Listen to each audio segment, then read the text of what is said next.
खनाललाई एमाले अध्यक्ष केपी शर्मा ओलीको प्रश्न। नेकपा एमालेले लगाइदिएको जुङ्गामा ताउ लगाएर बाकस खाली गर्छु भन्ने ओलीको प्रश्न। निर्वाचन आयोगको काम गठबन्धनको खटपट मिलाउने हो। दोधारमा नेकपा माओवादी केन्द्र र एकीकृत समाजवादी, न काङ्ग्रेसको साथ न नेकपा एमालेको विश्वास। ओलीले झलनाथ खनाललाई भने लाज नभएको नेता। वैशाख 30 गते 5 दललाई एउटै खुट्टाले कोल्चिने अध्यक्ष ओलीको ठकुवा। शर्मा ओलीलाई रूपान्तरण गर्न सकिन। अहिले कमल थापासँग तालमेल गर्दैछन् रे माओवादी केन्द्रका अध्यक्ष प्रचण्डको आरोप। प्रतिस्पर्धीसँग गठबन्धन गर्नु अराजनैतिक विषय हो। शङ्कर भण्डारी केन्द्रीय सदस्य। नेपाली काङ्ग्रेस अर्घाखाँचीमा एमाले विरुद्ध सबै दल एक, तर एमाले झन कन्फिडेन्स। नेकपा माओवादी केन्द्र आफ्नै बलमा पहिलो शक्ति हुन्छ। तत्काल नेकपा एमालेसँग तालमेल हुँदैन। माओवादी केन्द्र 1 नम्बर पार्टी हुने सम्भावना भएको प्रचण्डको दाबी। आगामी निर्वाचनमा कोसँग होला गठबन्धन। नेपालबाट हराएका 2 मूर्ति बेलायत प्रहरीद्वारा फिर्ता। रुकुम पूर्वमा ट्र्याक्टर दुर्घटना हुँदा 1 जनाको मृत्यु, 2 जना गम्भीर घाइते। उता पोखरीमा डुबेर महिलाको ज्यान गयो। भवन जीर्णभन्दा चौरमै पठन पाठन अझै पनि केही क्षेत्रमा। तिर्बीको परीक्षाबारे आयो निकै ठुलो खबर। तिर्बीको उपप्राध्यापक पदको परीक्षा फेरि भयो स्थगित। अरू कुन परीक्षा स्थगित भए त? सम्पूर्ण जानकारी आजको भिडियोमा। अमेरिकी सेनाको विमान नर्वेमा दुर्घटना, के कति क्षति भयो सम्पूर्ण जानकारी। तालमेल गरौँ भन्नेलाई एमालेले निषेध गर्दैन र हामीले आफ्नै भोटले चुनाव जित्नुपर्छ। माओवादी केन्द्रका अध्यक्ष प्रचण्डको दाबी। एमाले अब बिमाले सीमाले भयो, सूर्यमा गर्न लागिसक्यो माधव कुमार नेपालको आरोप। भेडासँग हिँड्दा भेडै भ्या गर्न थालियो प्रचण्डको भनाई। ओलीलाई धेरै घमण्ड नगर्न मन्त्री आलेको चेतावनी। अब हेर्नुहोस् पुरा समाचार। अवैध रूपमा लैजान लागेको विदेशी मुद्रासहित 1 युवती प्रहरीको फन्दामा। 14 वर्षीय किशोरी बलात्कृत, 2 जना प्रहरीले पक्राउ गर्यो। म्याग्दी प्रहरी भर्न थाल्यो। बैतडीमा 854 जना छनौट हुने। सवारी दुर्घटनामा 5 जनाको मृत्यु। र विदेश लैजान्छु भन्दै ठगी गर्ने 2 जना प्रहरीको फन्दामा। प्रहरी भन्दै लुटपाट गर्दै हिँड्ने 2 नक्कली प्रहरीले पक्राउ गर्यो। अब विदेश जानेहरूको लागि नयाँ नियम लागू। अब हेर्नुहोस् पुरा समाचार।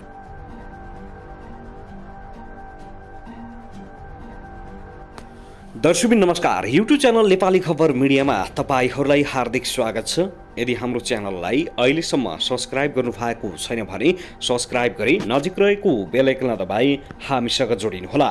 दर्शक सदा चाहिँ आज पनि हामी तपाईहरुमाझ निकै महत्त्वपूर्ण खबरका साथ उपस्थित भइसकेका छौँ। यो भिडियोलाई अन्तिमसम्म हेरी हामीले साथ दिनुहोला। दर्शक हाम्रो मेहनतको लागि एउटा सानो लाइक गर्न भनी नभुल्नुहोला। कहाँदेखि हेर्दै हुनुहुन्छ, के भन्न चाहनुहुन्छ, तपाईँको मनमा लागेको प्रतिक्रिया अवश्य पनि कमेन्ट गर्न नभुल्नुहोला।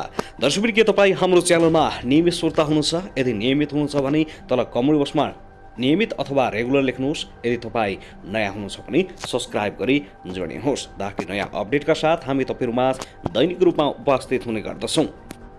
दर्शकबिन आउनुहोस् आजको पहिलो खबरतर्फ लागौँ। संस्कृति पर्यटन तथा नागरिक उडान मन्त्री प्रेमबहादुर आलेले स्थानीय तह निर्वाचनमा 60% जित हासिल गर्ने घमण्ड नगर्न एमाले अध्यक्ष केपी शर्मा ओलीलाई चेतावनी दिएका छन्। ओलीकै घमण्डका कारण वामपन्थीहरूको 2/3 नजिकको संघीय सरकार ढलेको र प्रदेश सरकार पनि गुमाउनु परेको उल्लेख गर्दै मन्त्री आलेले स्थानीय तह निर्वाचनमा पनि 60% जित हासिल गर्ने ओलीको घमण्डलाई नेपाली जनताले जवाब दिने बताएका छन्।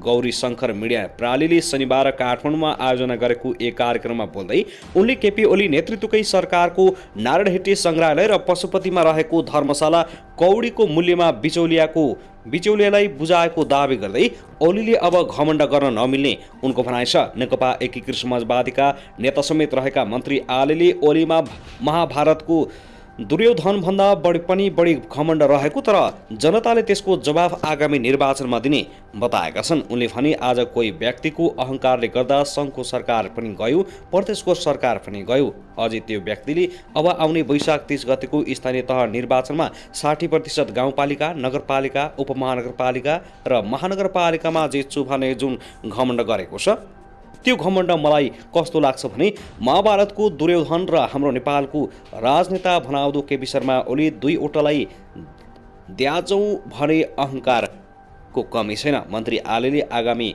3 वर्षभित्र सम्पन्न हुने गरी चलचित्र नगरी दोलखाका लागि आवश्यक बजेटको व्यवस्था गर्न आफूले सक्दो पहल गर्ने बताएका छन्। दर्शक त्यसैगरी आउनुहोस् अब अर्को खबरतर्फ लागौं। नेकपा एमालेका अध्यक्ष केपी शर्मा ओलीले निर्वाचन पछिको मतपेटिका गठबन्धनले साट्न सक्ने भएकाले सचेत रहन आफ्ना नेता कार्यकर्तालाई निर्देशन दिएका छन्। एमाले सम्पर्क समन्वय कमिटीले शनिबार आयोजना गरेको कार्यकर्ता भेलालाई सम्बोधन गर्दै एमाले अध्यक्ष केपी शर्मा ओलीले अस्ति एउटाले भन्दै थियो 2064 सालको जस्तै गर्नुपर्छ भनेर, सिराहामा जस्तो बत्ती निभाउने, बाकस साट्ने, चितुनमा जस्तो हार्न लाग्यो भनेर बादर झैँ उफ्रेर मतपत्र च्यात्ने उनीहरूको प्रयास त्यस्तो हुँदैन। उनीहरू बदमासी गर्न खोज्छन्। हामी त्यसतर्फ सचेत हुनुपर्छ। 5 दलीय गठबन्धनको आफ्नै नैतिकताको ख्याल नगर्ने भएकाले एमाले शान्तिपूर्ण वातावरणमा लाग्नुपर्ने उनले बताएका छन्। कार्यकर्तालाई निर्देशन दिँदै एमाले अध्यक्ष ओलीले भने, गठबन्धनले नैतिकता बुझ्दैनन्। हामी उनीहरूको व्यथिति रोक्ने तयारीमा लाग्नुपर्छ। आँखाबाट बाकस ओझेल पर्न दिनु हुँदैन। लालछाप उक्काइदिन्छन्, पछि निर्वाचन आयोगले हावाले उठाइदियो भनेर प्रमाणित गर्दैछ। बाकस हाम्रो आँखा अगाडि हुनुपर्छ, झ्याल ढोका बाहिर हाम्रो हुनुपर्छ। हाम्रो सबैतिरबाट पहरेदार बसौँ, भोक र निद्रा भनेर बस्दैनौँ। अबिर जात्रापछि सुतौँला। उनले गठबन्धनलाई ठुलो पिठो पार्ने बताएका छन्। त्यसैगरी आउनुहोस् अब अर्को खबरतर्फ लागौं। उपत्यकामा 2 किशोरी माथि जबरजस्ती करणे गरेको आरोपमा 2 जनालाई पक्राउ गरिएको छ।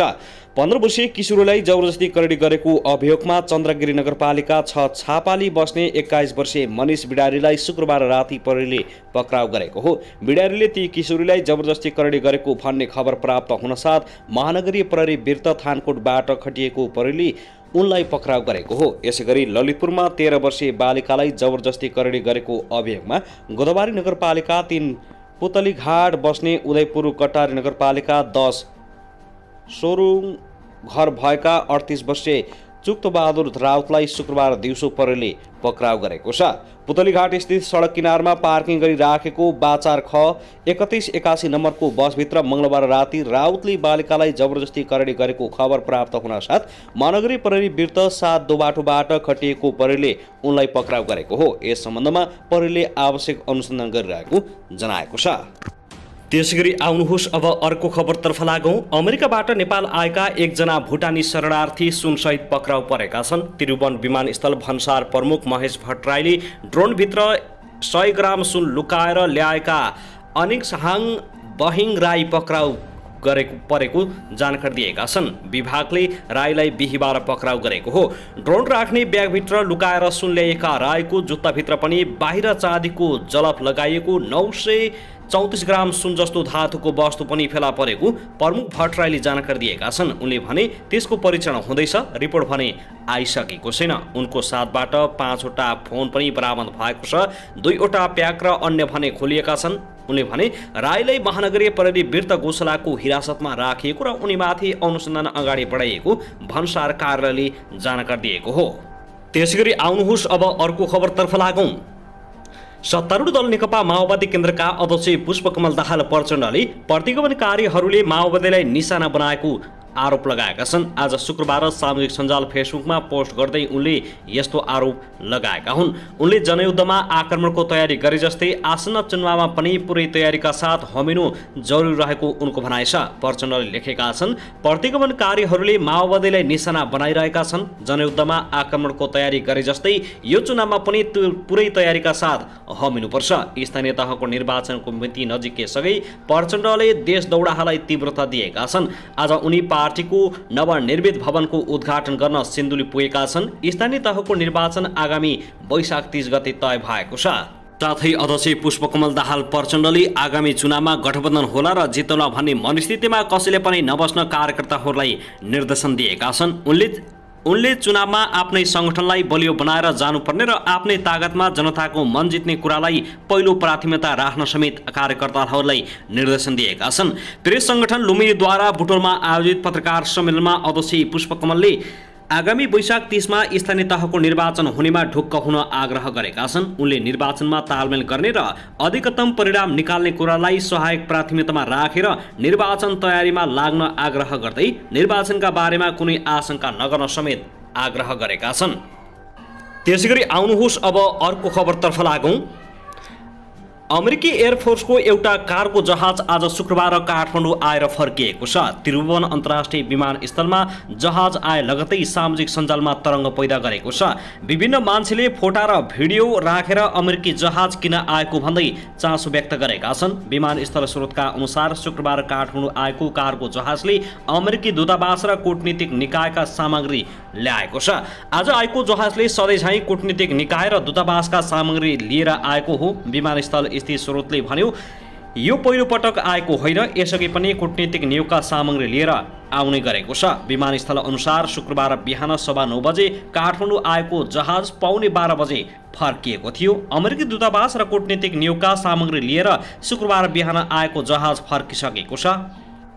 दर्शकबिन त्यसैगरी आउनुहोस् अब अर्को खबरतर्फ लागौं। मकवानपुरको मनहरी गाउँपालिकामा यात्रुवाहक बस दुर्घटना हुँदा 2 जनाको मृत्यु भएको छ भने 9 जना घाइते भएका छन्।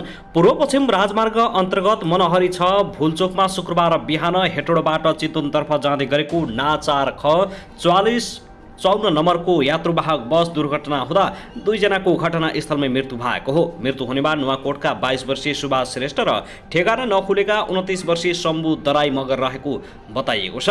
जिल्ला प्रहरी कार्यालय मकवानपुर निमित्त प्रहरी प्रवक्ता राजकुमार सापकोटाको अनुसार दुर्घटनामा परि 9 जना गम्भीर घाइते भएका छन्। घाइतेहरूको उपचारका लागि चितवन स्थित अस्पताल पठाइएको छ। बस चालकलाई इप्रपा मनहरीले नियन्त्रणमा लिएको छ। बस अनियन्त्रित भएर पल्टिएरकै कारण दुर्घटना भएको हुन सक्ने प्रहरीले अनुमान गरेको छ। त्यसैगरी आउनुहोस् अब अर्को खबरतर्फ लागौं। तनहु बलात्कार गरेको अभियोगमा हिरासतमा रहेका अभिनेता पल शाहलाई थप 5 दिन हिरासतमा राखेर अनुसन्धान गर्न अदालतले अनुमति दिएको छ। जिल्ला अदालत तनहुले थप 5 दिन हिरासतमा राखेर अनुसन्धान गर्न प्रहरीलाई अनुमति दिएको हो। फागुन 15 गते पक्राउ परेका शाहलाई यसअघि नै 2 पटक म्याद थप भइसकेको छ। पछिल्लो पटक थप म्याद भएको म्याद आज सकिएको थियो। मुद्दाको अनुसन्धान नसकिएको भन्दै जिल्ला प्रहरी कार्यालय तनहुले म्याद थपका लागि सरकारी वकिलको कार्यालय मार्फत अदालत समक्ष पेश गरेको छ। तनहुँ जिल्ला अदालतले दोस्रो पटक फागुन 22 गते 12 दिन थप समय दिएको थियो, तर अनुसन्धान नसकिँदै नवलपुरमा दर्ता भएको जबरजस्ती करणीको मुद्दामा अनुसन्धानका लागि फागुन 24 गते पल शाहलाई नवलपुर लगिएको थियो, जसले गर्दा तनहुँ प्रहरीले अनुसन्धानको बाँकी काम गर्न सकेको थिएन। नवलपुर लगिएका कारण थपिएको समयमा अनुसन्धान नसकिएको भन्दै प्रहरीले म्याद थपको लागि अदालतसँग अनुरोध गरेको थियो। पलसँगै उनका म्यानेजर कृष्ण प्रसाद जोशीलाई पनि थप 5 दिन हिरासतमा राखेर अनुसन्धान गर्न अनुमति दिएको छ। यता नवलपुर जिल्ला अदालतमा भने शाह विरुद्ध अभियोग पत्र दर्ता भइसकेको छ। तनहुँ प्रहरीको हिरासतमै रहेका बेला नवलपुर लगिएको थियो। नवलपुर प्रहरीले उनी विरुद्ध अनुसन्धान गर्दै हिजो सरकारी वकिलको कार्यालय मार्फत जिल्ला अदालतमा अभियोग पत्र दर्ता गराएको हो। अभियोग पत्रमा शाहलाई 12 वर्षदेखि 14 वर्ष जेल सजायको माग दाबी गरिएको छ। अब तनहुँमा अनुसन्धान सकिएपछि थुनछेक बहसका लागि पल शाहलाई नवलपुर लगिने भएको छ।